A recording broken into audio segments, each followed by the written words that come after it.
In this video, we're going to look at percentage profit. So percentage profit can be measured as a percentage of the cost price, which is called markup, or a percentage of the sale price, which is called margin. Markup is calculated by dividing the profit by the cost price and multiplying that by 100. And margin is multiplied by dividing the profit by the selling price and multiplying that by 100. So we'll take a look at these two examples that we have on screen here and go through them and show you how they work. So in the first one on the left, if an item was purchased for €500 and sold for €650, find the markup and the margin correct to the nearest whole number. So if it's bought for 500, that means our cost is 500, and that would make 650 our sale price, which means our profit is going to be the difference between the two, which is 150. So we've got a cost price of 500, sale price of 650, and a profit of 150. So let's do the markup first.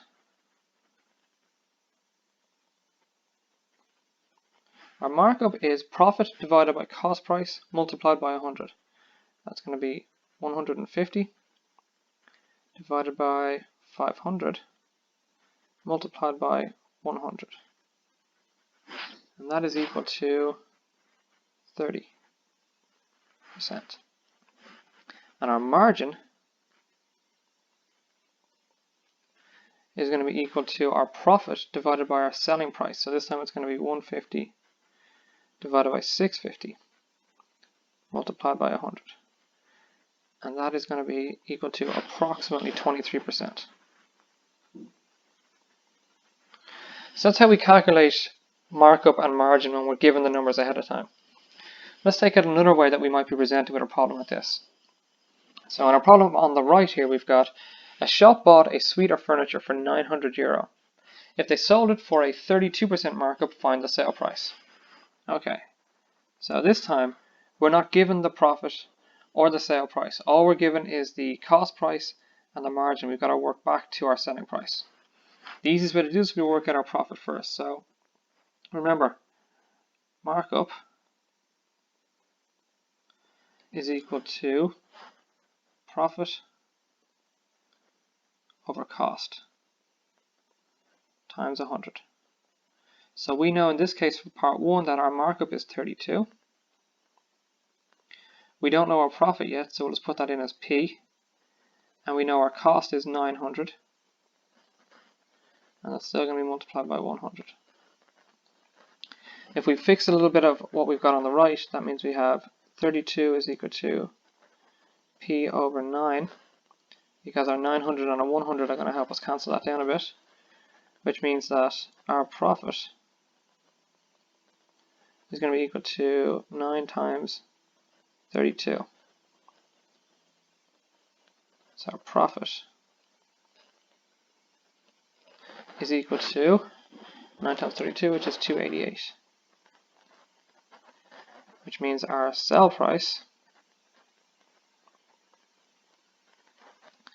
is going to be 900 plus 288, which is equal to 1,188.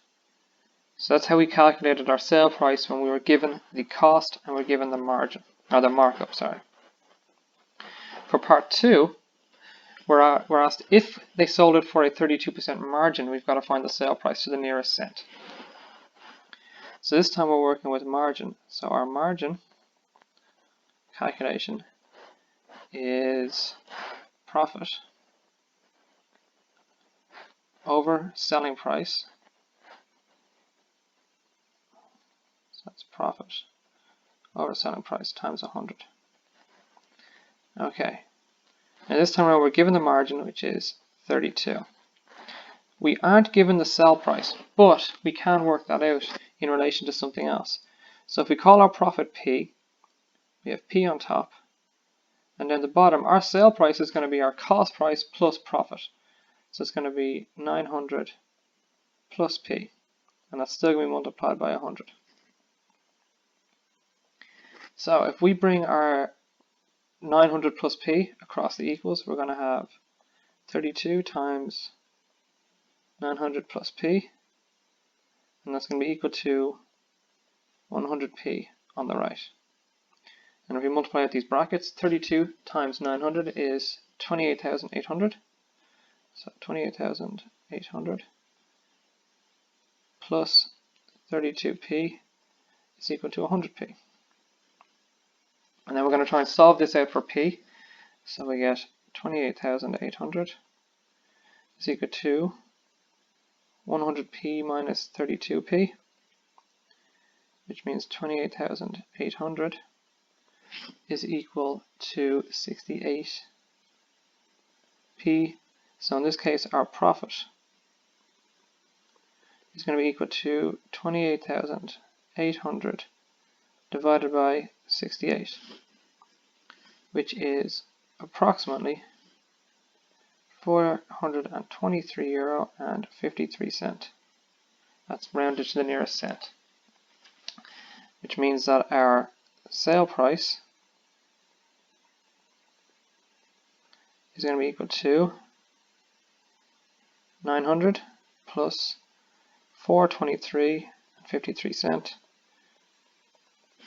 which is equal to 1,323.53,